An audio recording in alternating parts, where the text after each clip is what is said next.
Welcome to Story Lab. This week, we're going to be talking about trust, while also taking a look at the story of a guy who had a far-reaching dream. Oh, and we're also going to be flying high.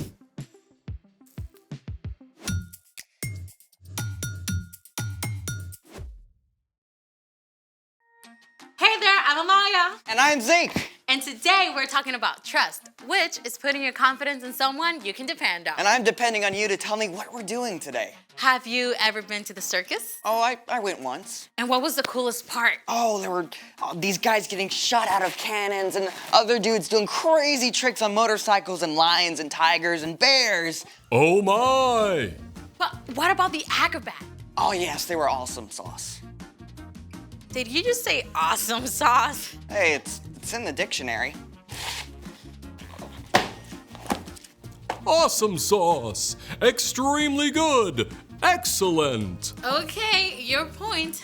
Acrobats are legit awesome sauce. And they have to be super strong and athletic and flexible and graceful all at the same time. Oh, that must take a lot of work. Exactly. And the most amazing thing is, we get to talk to an acrobat today. No way! Yes, wait. Her name is Grayson, and I'm calling her right now. Hi, everyone. Hey, Hi. Grayson. We're so excited to have you. Thank you for having me. So you're an acrobat? Yes, so I do all kinds of aerial work on trapeze, silks, lyra. The what now? Oh, well, I think I can show you guys some pictures. Trapeze, silks, and lyra. Wow. How do you even start doing stuff like that?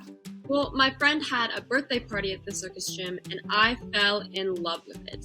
How'd you even know how to do it? I had coaches to help me, so they got me started with a lot of the basics. Stuff like balance and strength training. Like pull-ups and stuff? Yes, lots and lots of pull-ups.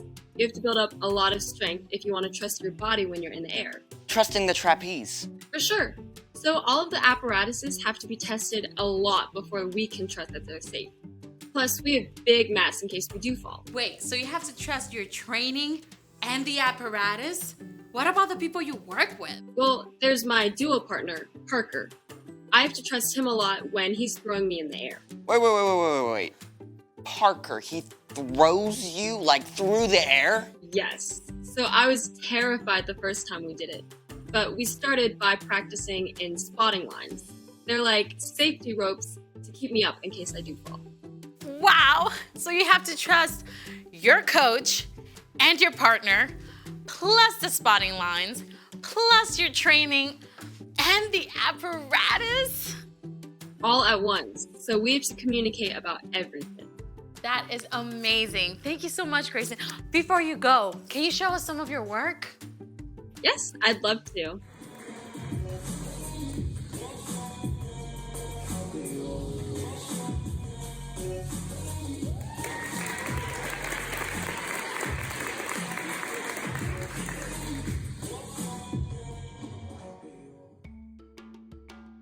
That was amazing. Thank you so much, Grayson. So cool. Thank you guys for having me. Bye, everyone. Bye. Think you and I could do that? I don't think I have that much trust. Well, speaking of trust, it's time for... The story before the story. Today, we're in the very first book of the Old Testament, Genesis. God's amazing world was broken by sin. But God chose Abraham and his wife Sarah and promised to bless the whole world through their family. And after waiting for a long time, Abraham and Sarah had a baby named Isaac. When Isaac grew up, he had twin boys, Jacob and Esau, who didn't exactly get along. And that's where our story starts. Hey, we're ready. Hey everybody, I'm Brian. Hi, Brian. We want to hear what's up with Jacob and Esau. Oh boy.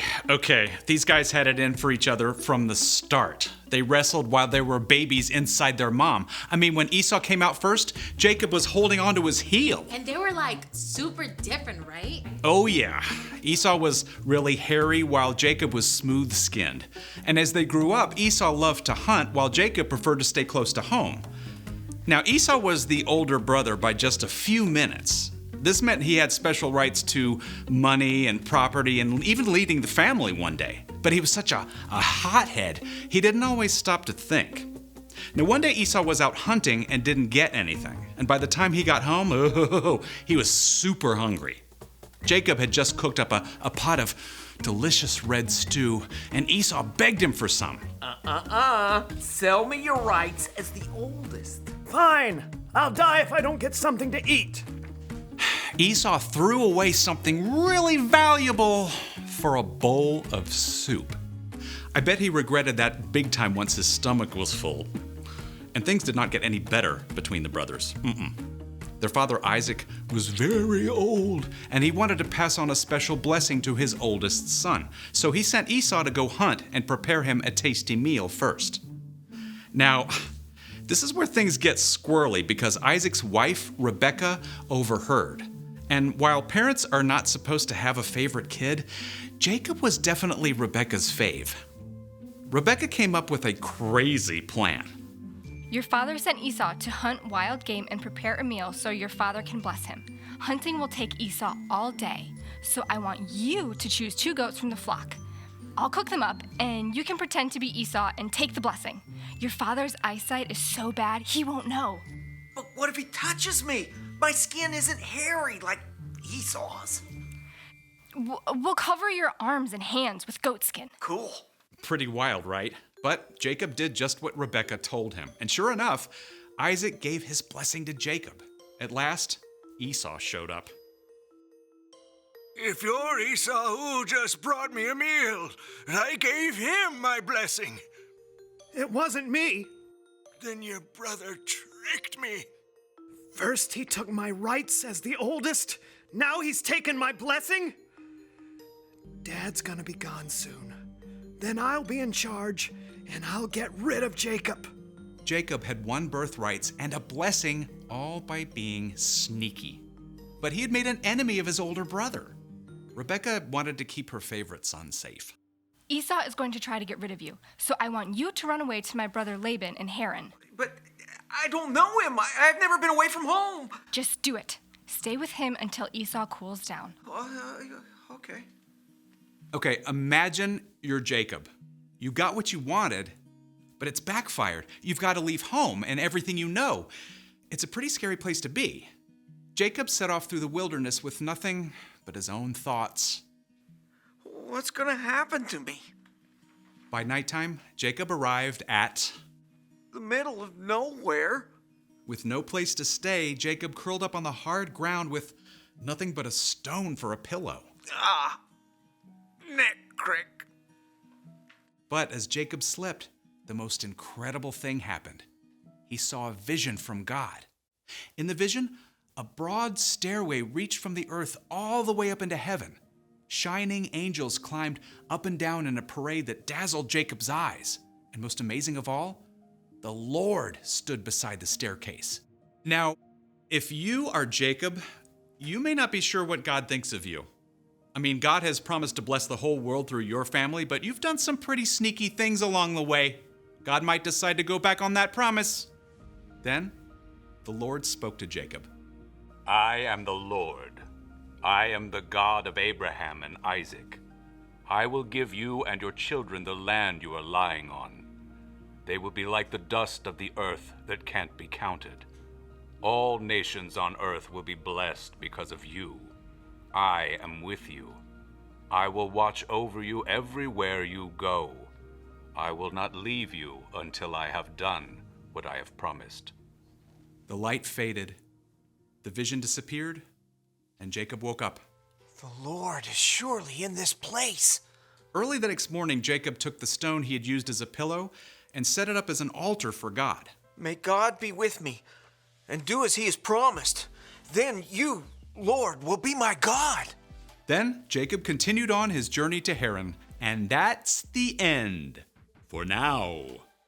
Okay, so Jacob was kind of messed up. Yeah, but even though Jacob made a lot of not so great choices, God was still with him. God still had a plan to bless the whole world, and Jacob was part of that, even though he was not perfect.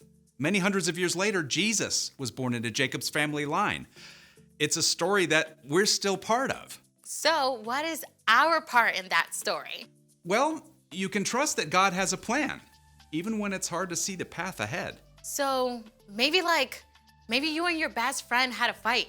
You can still trust that God loves both of you and that He is there with both of you as well. You just need some time to cool down. Or maybe you're struggling at home or school or really anywhere and you just don't know what to do. You can trust that God knows. God is in control. Yep. We don't always get to know the details of God's plans, but we do know God promises to make everything right in the end. Even if we mess up along the way. I think you've got it. I'm off.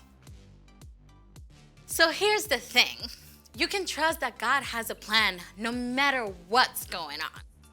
Got it. Now, do you think we can fit a trapeze in here? Grayson is so good. Let's just watch her some more. Awesome sauce. See you next time.